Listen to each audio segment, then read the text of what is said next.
भगवान कृष्ण मनुष्य जाति पाई जड़े मार्गदर्शक परि काम करते। तेबे तांकर कुहा जाइथिबा कथा सबु मनुष्य जीवन में अनेक फलप्रद होता है।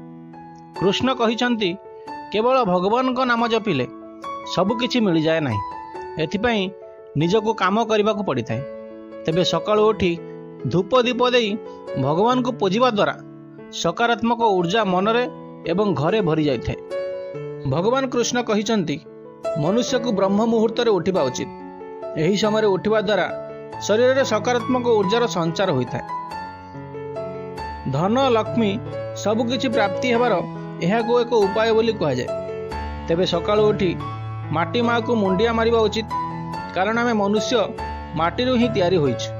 सकाळु उठी माटी माँ को मुंडिया मारिबा द्वारा जीवन में अनेक असुविधा दूर हो जाए। भगवान श्रीकृष्ण कहिसंती सकाळु उठी स्नान सारी भगवान का शरणापन्न हेबा उत्तम होता है। गंगा जल रे भगवान को अभिषेक करने दरकार, कारण यही जल को अत्यंत पवित्र बोली विश्वास करा जाए।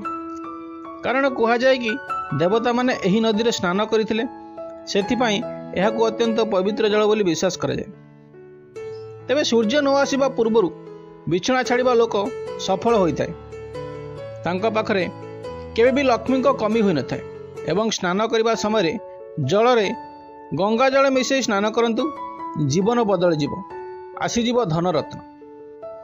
भगवान कृष्ण कहिसंती जदि आपणकर शनि दोष अछि, असुविधा पर असुविधा होछि, तेबे ही सरल एवं सहज उपाय करंतु, सबकिछि आपणक हाथ मुठारे मिल जिवो। तेबे सकाळ उठी स्नान कर सारिबा परे आपण गंगा जल छिंची दियंतु, आपणक पोशाक घर सारा छिंची दियंतु। घरे जहाँ नकारात्मक ऊर्जा थिबो चली जिवो। महालक्ष्मी गंगा जल रे छिंचिबा द्वारा आसीथांती, समस्त असुविधा रोग व्याधि चली जाए। भगवान श्रीकृष्ण कहिसंती गंगा जलर महत्व रही। यही जल अत्यंत पूर्ण एवं पवित्र होता है। आपण जो भी मंदिर जातु अबा भगवान को पूजा करंतु, टिके गंगा जल रे शुद्ध कर दियंतु। या परे आपणक मनर कथा भगवान को जणातु, सबकिछि भगवान आपणक घरे भरी देबे।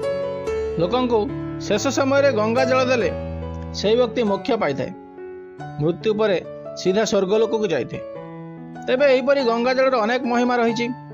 सनातन धर्म रे लवंग को बहुत पवित्र बोली विश्वास करा जाए। तेबे यह को सोइबा समय आपणक तकिया तले रखी शुअंतु एवं सकाळ उठिला परे यह को पानी रे मिसाई खाई दियंतु। यह करिबा द्वारा अनेक फल मिलता है।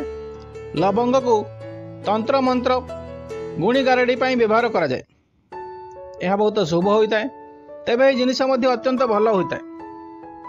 तेबे चलंतु जानिबा केउ जिनिस खाइबा द्वारा सबकिछि मिल जाए एवं पाखरे लक्ष्मीकर अभाव होई न थाए।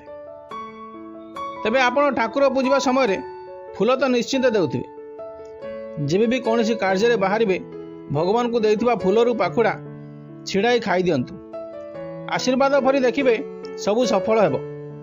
बंधुगण, सकाळ शुभ काम बाहर समय चाउलर 2-4टी दाना खाई दियंतु, शुभ होता है। घर बाहर समय कौन शुभ कार्य गला समय मिठा निश्चिंत खाते एवं दही चीनी मध्य खाते, शुभ होता है। तेबे स्नान सारी मथारे चंदन लगेबा अत्यंत शुभ होता है। अनेक कामर सुफल मिलता है। तेबे सदा सर्वदा चंदन लगेबा उचित।